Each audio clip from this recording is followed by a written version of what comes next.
Hi guys, it's Max here from Kaiser Vanguard, and I'm joined today by Simon and Rowan. And today we're going to be going through our list of our top 10 favourite Royal Paladin units. We're planning on doing a list for this for every clan, but we thought we'd start off on safer grounding with a clan that I know probably more about than any other at the minute. So, what we're going to do is we're going to take it in turns to discuss each card and give our reasonings for why they're placed at each point on the list. If you disagree with our list, please tell us in the comments what you'd put elsewhere, or if there's something you think we've overlooked, please share that as well. So, we're going to start off at number 10 with Sanctuary Guard Dragon. Now, this card is Daigo's avatar. Daigo hasn't shown up in V yet, I don't think, so perhaps that's the reason why there's no Sanctuary Guard in V as well. It is a unit which came out in something called a Mega Trial deck. We only ever received one of those in the West. And it was really good because it was all based around having lots of small units, and he gained power based on the amount of small units you had. He became meta during the G series when there was a Stride which had a similar skill, and I think the Stride might have also given power, you guys can correct me, gave power to the rear guards as well. So it just made huge columns with all these small high beast units that it ran. Anybody else any thoughts on Sanctuary Guard Dragon? I Being able personally to, just deleted it from my memory because I hate playing against it. being able to discard a card and search for like any grade 1, I think it's pretty good with this card, because normally when you're playing Royal Paladin you have to Cow Blast to search, but with this card it's just like, oh, discard. And the thing that people tend to discard to call was the 6k unit that Soul Bastard to draw a card for you as well. So it's giving you big pluses too. He started off as a Dual Knight thing as well, didn't he? Like the deck that he came out in had a lot of Dual Knight cards in it. It had some exclusive Dual Knight cards in it. Yeah. Yeah, it had some exclusive Dual Knight cards in. It also has Lord from back in the day when Lord was a skill. Yeah. I really enjoyed it. Wow. I remember in one of the episodes when Daigo used this card with Pendragon. Was it with Pendragon? In one of the episodes. Was that against Ren? I think it was. You can't remember. I think it was against Tree, but I'm not sure. Oh, okay. But yeah, so we're starting off with a unit which perhaps isn't many people's favourite unit, but a unit that had a big impact on the meta during G Series, and that is Sanctuary Guard Dragon. Now, Rowan's going to look at our number 9, which is Garmor. Garmor. So I have a little special place in my heart for Garmor, I think. I think he's got one of the best Royal Paladin artworks ever. He's always, and it's the same card. It's the same person in every one of his artworks, obviously. So when he first got released in set 4, he had a grade 2 version of himself and a grade 3 version. The grade 2 version with a blue armor type thing, and then the grade 3 version with his golden armor that he's got in all of his versions from there onwards. He also, when Royal Paladin got locked away, Garmor was the unit that put together the Gold Paladins. So when we do our Gold Paladin one, I'm sure Garmor will be in there too, since he is both Royal Paladin and Gold Paladin. Oh my god, my cat's attacking me now, sorry. What I remember about Garmor Liberator. is that he was Liberator as well, but I remember you pulled the SP Garmor from set 4.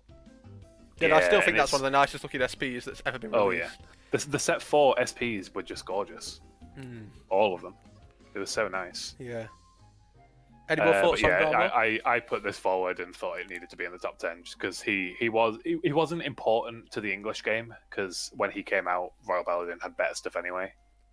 But it was just an important unit anyway, and especially when he gets to Gold Paladin. Yeah. Skill, it said like Cow Blast 2. I think it was the Gold Paladin one, and it said search your library. Yeah, that's right. They released it with the wrong card text for the first. That was for the trial deck, wasn't it? Yeah. Yeah. Okay. At number 8, Simon. I think Flashfield this whole day has always been an iconic card because it's always been it's a perfect card, and obviously everyone runs 4 perfect cards in there. With this one, she uses her arms to like create a shield, which is really cool. not really sure what else to say about this unit because I didn't really pick it. But Well, she became a Dual Knight, didn't she? When Dual Knights came out, oh yeah, I forgot. she about became that, the Dual Knight perfect card. Yeah, and she also had a really good G Guardian, which was released in the Legend deck for Blaster Blade 2. She's also the only unit I've ever seen with orange skin, I think. Yeah. Which is a strange thing. I'd like to see them explain why she has orange skin or something. I think she's. Like maybe she's from like a specific race or something. I think she's actually just going from kind of other anime that I've seen. This tends to be how a lot of anime portray people that are black. They give them this kind of really this orangey style, a bit like how obviously the characters in anime look Caucasian with the skin tone they give them. They don't seem to be able to do skin tones very well in anime. They tend to give them really strange colours to represent what they're actually supposed to be. Yeah.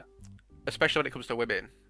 I'm just trying to think. I'm trying to think what other characters we have that are of colour in Vanguard. We've got Ratty, who's Ratty's Indian, I want to say.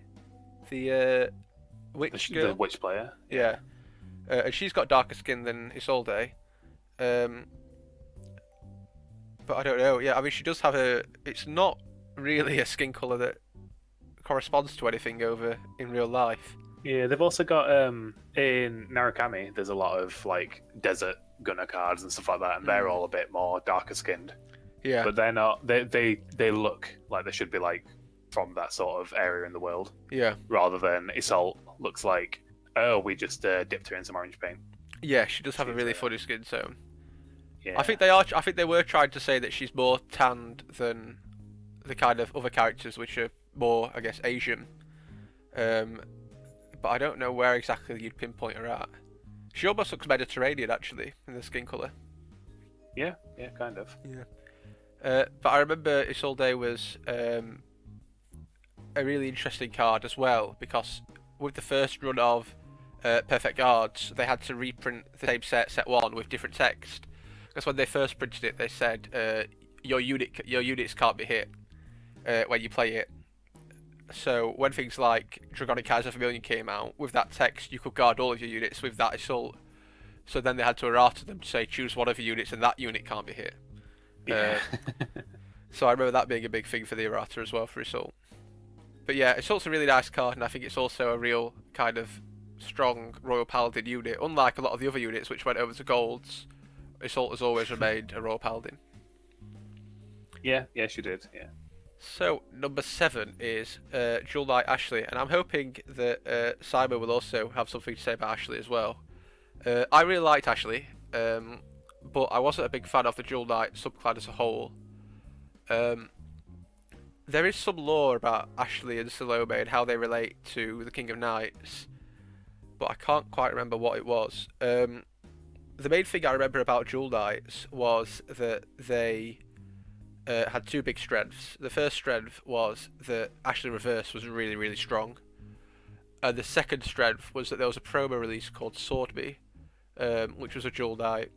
And that card was used in a lot of G-era decks because it called another unit for you. Simon, do you have anything to say about Ashley? I think just the art is amazing. Like for Ashley, she's like the lead. She's obviously, you can see she's the leader of the Jewel Knights. I don't know, just her sword is like a rapier. She just reminds me of a bit like Asuna Sword Art Online. Just the way she, I don't know, just the art style just looks really nice. I wouldn't say her effect in the game was good because it was a break ride plus 10k and a crit, while others had like ridiculous break rides abilities. So I would say this one was probably the worst break ride. But when Ashley Reverse came out, it made the deck even more, at least decent. So I think I prefer Ashley art, but obviously Ashley Reverse skill is a lot better. Yeah, this came out at the time where if you wanted to play Royal Paladin, you basically had to play Jewel Knights because Blaster Blade wasn't a Royal Paladin anymore. Because this is when he'd moved over to Gold Paladin and become a Liberator, wasn't it? Yeah, that's right. Which, again, like you said earlier about Isolde stayed a Royal Paladin because she became a Jewel Knight. Yeah. Rather than moving over with Blaster Blade to Gold Paladin. I think one of the other nice things about Ashley is if you think back to the clans that were in the game when Ashley came out, a lot of the female characters didn't really have that much of a kind of commanding presence in a fighting way. So you've got things like Seo Amaterasu, you've got I think Fortuna is out by this point. You've got what other clans have got female leaders? I mean, Vanguard had a real issue with having strong female leaders that were also warriors and could fight. They had lots of things that looked really nice, but they weren't people that looked like they were about to go onto a battlefield and battle.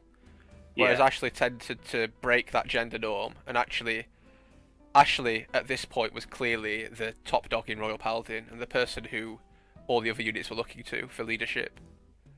And I don't think you got that with a lot of the other female units in Vanguard. So I think Ashley's also quite an important unit for saying we're not just creating units which look nice, we're also creating units which actually look like warriors and actually are functional in their role, rather than being kind of idols that somehow attack people by singing and all this other bizarre stuff that Bushiroad released. So I'd say that Ashley's also a really good unit as far as female representation goes in the game. Yeah, a very important unit, I think. I'd like to see her come back in V. Yeah. Definitely. Is it just all females? Yeah, but they were warriors and they were really, they actually were a strong warrior army. And I think that's quite nice to see. So we're on to number 6, Outmile. Am I doing this one? Sure. So, Outmile, I don't have a huge amount of experience with Outmile, so I'm not 100% sure why I'm doing it, but I do personally like the style of Outmile. It's all like Arabian Night type style, with the pointed up shoes, the scimitar type swords, all of the cards in like the Outmile decks when he came out, and when he is still coming out in English, in V at the moment.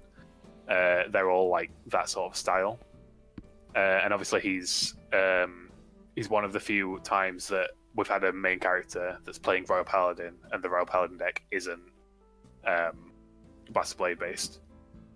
Because I class Shion as a main character anyway. When G came out, it was the main three were obviously Toga, Shion, and Chrono. Yeah. So it was nice to see a Royal Paladin deck that isn't Blaster Blade based, like that's also going to be in a lot of games. It's going to keep on getting upgraded. It's nice to see all of his stride forms. It's nice to constantly see his midriff. Yeah, I do like this card. Yeah, and Outmile's one of these really interesting characters because he has a really cool story behind him as well. So there, in the original Outmile trial deck, there's a stride called Gablade, and Gablade is like this legendary warrior. So Outmile's story is about how he kind of wants to follow the legend of Gablade and wants to protect his hometown. So Gablade's kind of seen as this entity that he looks up towards, as this great hero that fought in the past. So I think that's really interesting. And the other really cool thing is that Gablade had a key. So he's one of the units that had a keyword, because we're getting into that point now in the game where keywords start to be brought into play.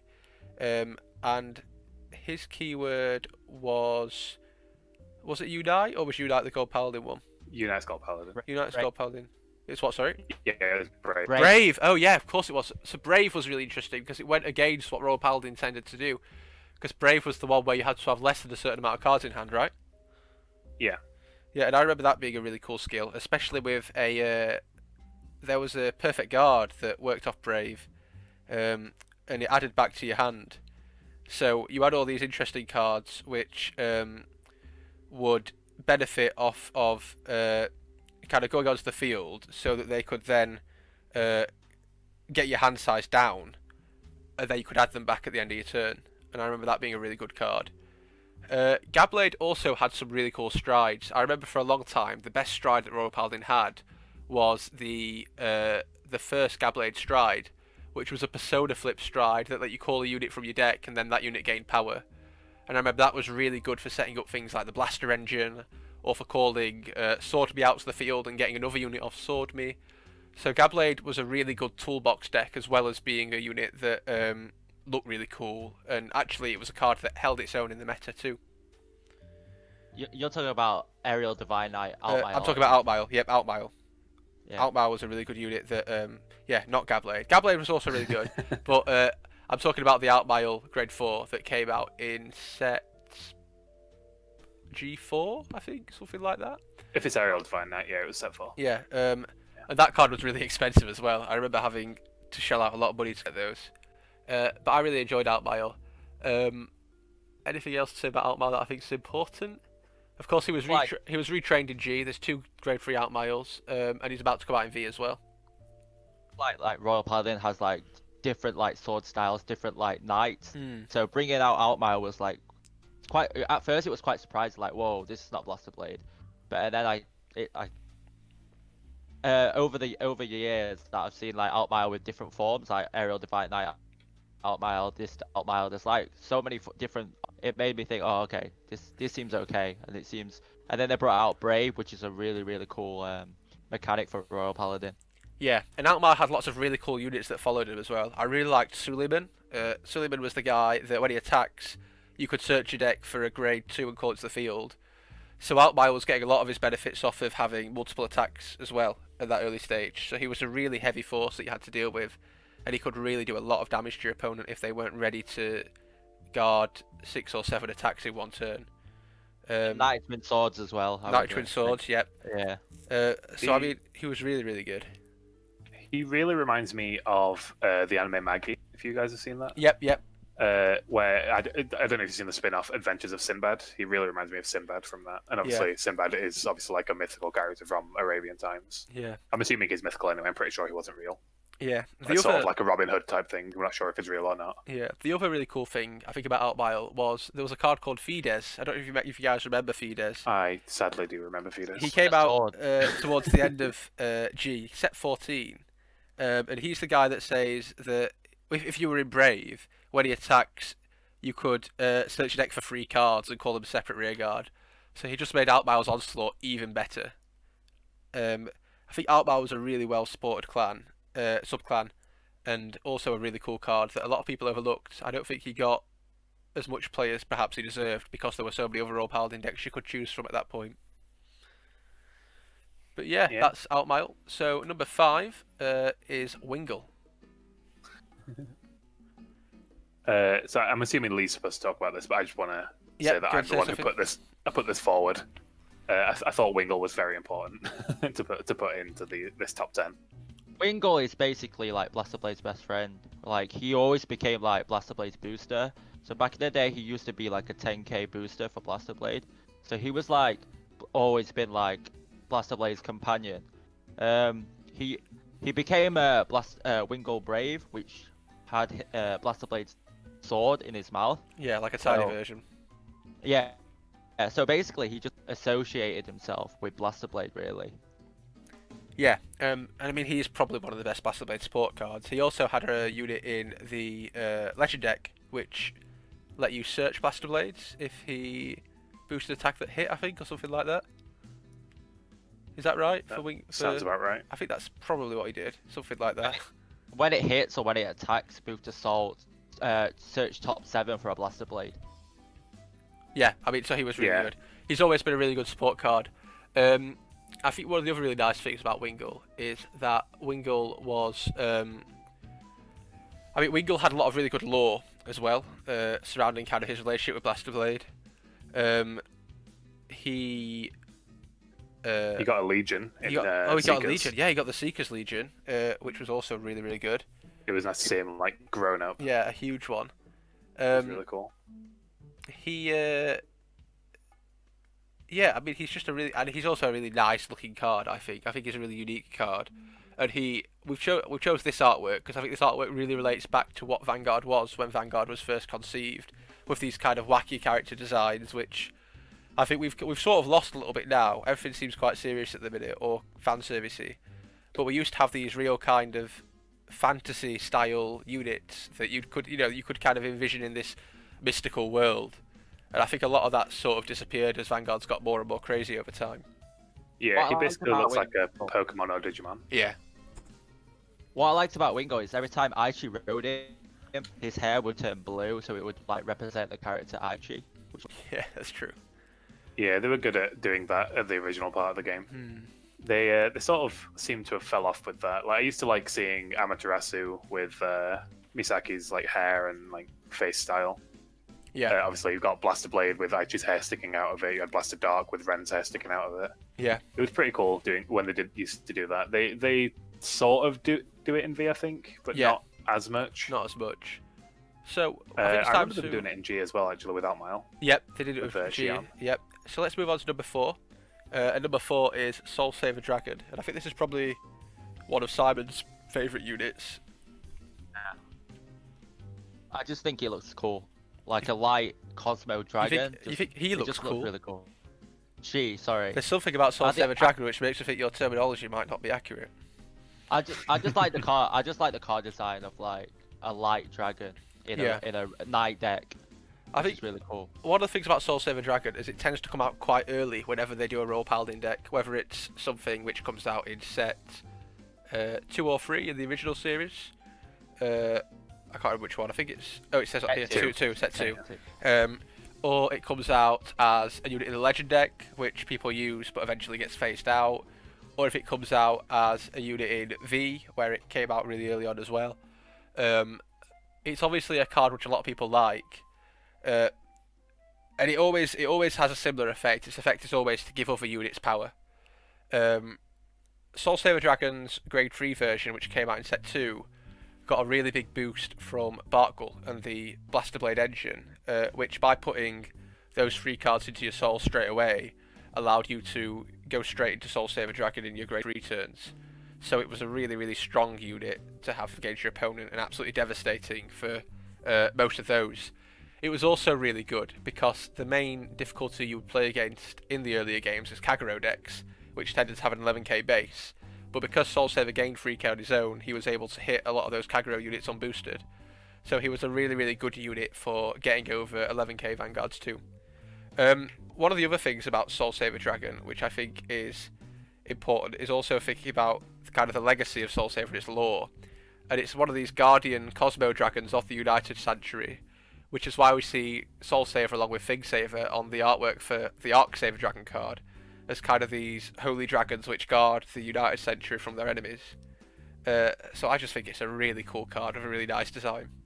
Yeah, so one thing that like obviously a lot of people do think is that Soul Saver is Thing Saver, which obviously isn't true. Is it true? No. Do you want to like tell us a bit more about that? Because I think you know a bit about the lore of that, don't you? Yeah, so I mean there's a couple of different things. So the lore is a kind of mess nowadays because of V and because of Shining Star Gaiden and because of G series, the lore's changed quite a bit. But there was always this kind of belief that people thought that Soul Saver might be Alfred, or it might be Blaster Blade, or they thought it might be another unit that's come from the past.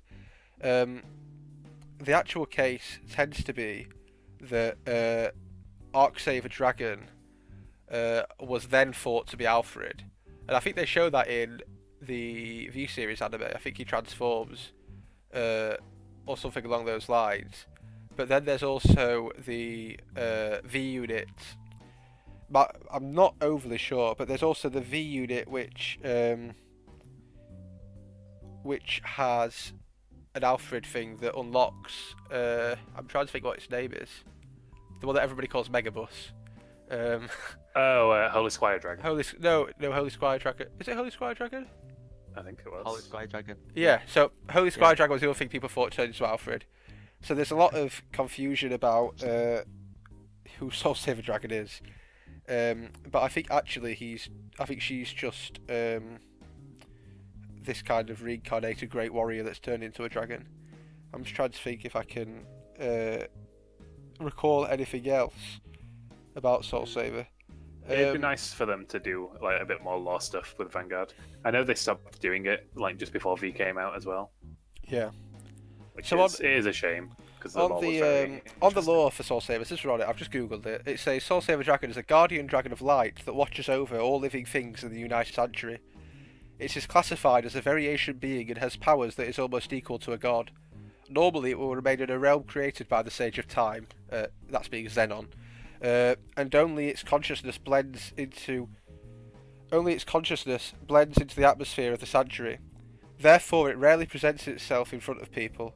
As the King of Knights scrambled every effort to rebuild the Royal Paladins who had lost their Vanguard, the White Dragon Knight steps in and assists him. That would be Pendragon. And they were all guided by this Guardian Dragon. Even though the Vanguard of this era may be in a different place, however, they will keep fighting in order to protect the same world they live in. So it's clear that Soul Saver isn't a reincarnated unit from anyone that we know. It's an ancient dragon who was a guardian looking after the United Sanctuary. Okay. So that's Pretty cool. Soul Saver Dragon. Any more thoughts? I think we said quite enough on Soul Saver. Yeah, we could probably move on. So number 3 is Ganslot Peace Saver. Just before we go into Ganslot, I picked this artwork because this is this is what I believe to be the best Ganslot. I think this Ganslot was absolutely amazing. The fact that it gave all of your blast. Was it you picked a unit? So he gained triple drive, he countercharged, and he gained a crit, which I thought was just great. Yeah, he gained quad drive, so he has 4 drives, and also as soon as he's face up at your G zone, all your blaster blades get resist, which is amazing as well. Stops other units absolutely It destroying. was very important towards the end of G as well, because everyone kept on getting G Guardians that had like retire units or bounce units back to the deck or something like along those lines. Yeah. So that was very important towards the end of G. I personally just like Ganslot as a card. Every time a new Ganslot card's come out, it's been pretty interesting. It's usually changed the meta. Yeah. As well. Because I remember Zenith coming out, made Royal Paladin pretty viable when they were starting to fall off. This guy came out, made Royals viable again in G. Obviously, it made Blasters viable again in G even. Yeah. Then obviously in V as well, we got the Solitary Knight Gunslot, which made Royal Paladin a pretty damn good deck for a little bit. And even now, when Royal Paladin hasn't had much support until obviously Outmile coming out soon. Yep. It's still a solid deck to play in V at the moment. Yep. It can still stand up to a lot of stuff. Yep, I completely agree. For me with Ganslot, I like the lore. Is it the Round Table Knights? He's meant to be like Lancelot.